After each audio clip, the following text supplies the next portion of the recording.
श्री शिवाय नमस्तुभ्यम। नमस्कार दोस्तों, आज के वीडियो में हम बात करेंगे श्रावण मास के अंतिम सोमवार के बारे में।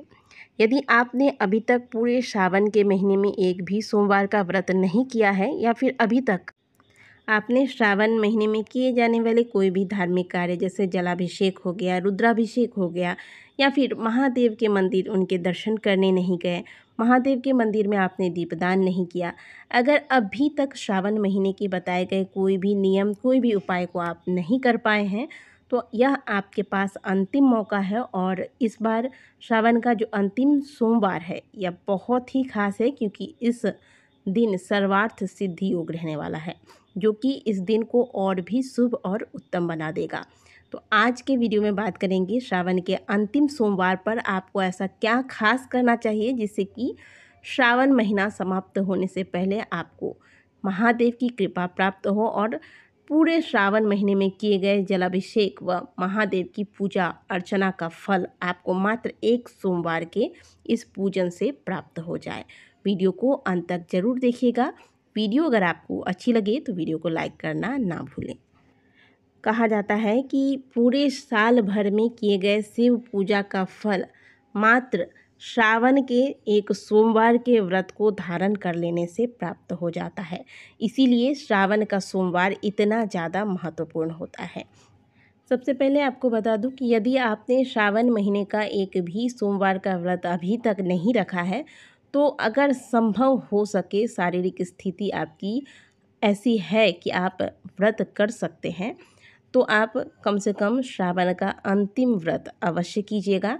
जैसा कि मैंने आपको पहले भी बताया, पूरे साल भर में किए गए सोमवार के व्रत का फल मात्र सावन में किए गए एक सोमवार के व्रत से प्राप्त हो जाता है। तो संभव हो तो व्रत अवश्य करें। व्रत नहीं रख सकते हैं तो जो भी भोजन आज के दिन आप करेंगे वह शुद्ध सात्विक होना चाहिए। श्रावण सोमवार के एक दिन पहले बाल धोकर स्नान कर लेना चाहिए। किसी भी व्रत में हमारे हिंदू धर्म में यही नियम चला आ रहा है कि व्रत वाले दिन में बाल धोकर स्नान नहीं करना चाहिए। श्रावण के अंतिम सोमवार पर प्रातःकाल सूर्योदय से पहले जाग जाएं। घर की जो भी आपकी साफ सफाई इत्यादि है वो कार्य निपटा कर महादेव के मंदिर जाएं। महादेव का अभिषेक आज के दिन गंगा जल से करें। महादेव की पूजा में जैसे कि प्रदोष की पूजा करते हैं या मासिक शिवरात्रि की पूजा करते हैं या महाशिवरात्रि की पूजा करते हैं, इसमें प्रदोष काल में पूजन किया जाता है। या लेकिन बात करें श्रावण के सोमवार की, तो श्रावण के महीने में जितना सुबह हो सके उठकर महादेव के मंदिर जाकर जलाभिषेक करें और इस जल में गंगा जल मिलाकर अभिषेक करें।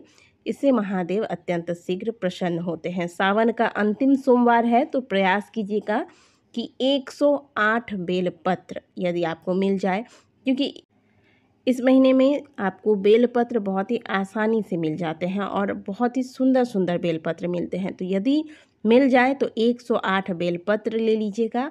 इन सभी बेलपत्र को धोकर बेलपत्र के डंडी का जो पिछला हिस्सा है इसे तोड़कर फिर इसमें सुंदर से चंदन का लेप करें या फिर ओम नमः शिवाय बेलपत्र की तीनों पत्तियों पर ओम नमः शिवाय लिखकर फिर एक एक करके बेलपत्र महादेव को अर्पित करें। जितनी बार बेलपत्र चढ़ाएंगे ओम नमः शिवाय मंत्र का जाप करें। मन ही मन इस मंत्र को जपना चाहिए। तो ओम नमः शिवाय मन में बोलकर एक बेलपत्र अर्पित करें, फिर ऊपर से थोड़ा सा जल अर्पित करें। फिर दूसरा बेलपत्र चढ़ाएं ओम नमः शिवाय बोलकर, फिर थोड़ा सा जल अर्पित करें। इस प्रकार से 108 बार जब आप बेलपत्र चढ़ाते हैं तो 108 बार हर बेलपत्र को चढ़ाने के बाद थोड़ा सा जल आपको शिवलिंग पर अर्पित करना चाहिए। इस प्रकार से यदि आप 108 बेलपत्र महादेव को समर्पित करते हैं तो आपको पूरे श्रावण में किए गए जलाभिषेक, रुद्राभिषेक व पूजा पाठ का फल प्राप्त हो जाता है। 108 बेलपत्र यदि आपको नहीं मिल पाते हैं तो आप जितना मिल जाए, जैसे कि 21, 11 नहीं तो 7 बेलपत्र मिल जाए, और वो भी नहीं तो एक बेलपत्र, और अगर एक भी नहीं मिलता है तो मंदिर में चढ़ा हुआ बेलपत्र उठाइए, इसे अच्छे से धोकर फिर आप महादेव को अर्पित कीजिए। लेकिन आज के दिन बेलपत्र अवश्य चढ़ाइएगा।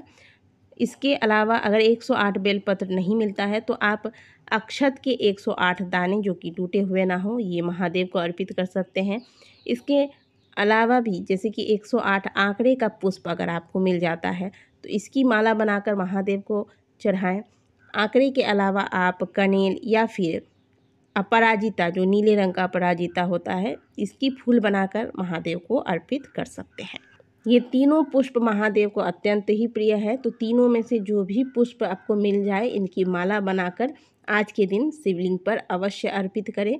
108 बाती का दीपक आज के दिन तैयार कर लीजिएगा। रुई की पतली पतली बातियाँ 108 की संख्या में तैयार कीजिए।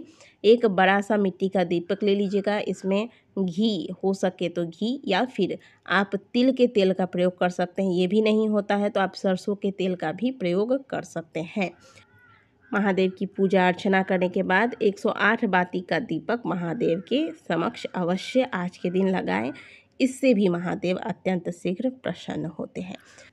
बात करें भोग की, तो आज अंतिम सोमवार है सावन का, तो चावल की खीर, इसमें केसर डालकर महादेव को अर्पित करें, या फिर आज के दिन आप आटे का चूरमा बनाकर भी शिव जी को चढ़ा सकते हैं। ये भी महादेव को अत्यंत प्रिय भोग है।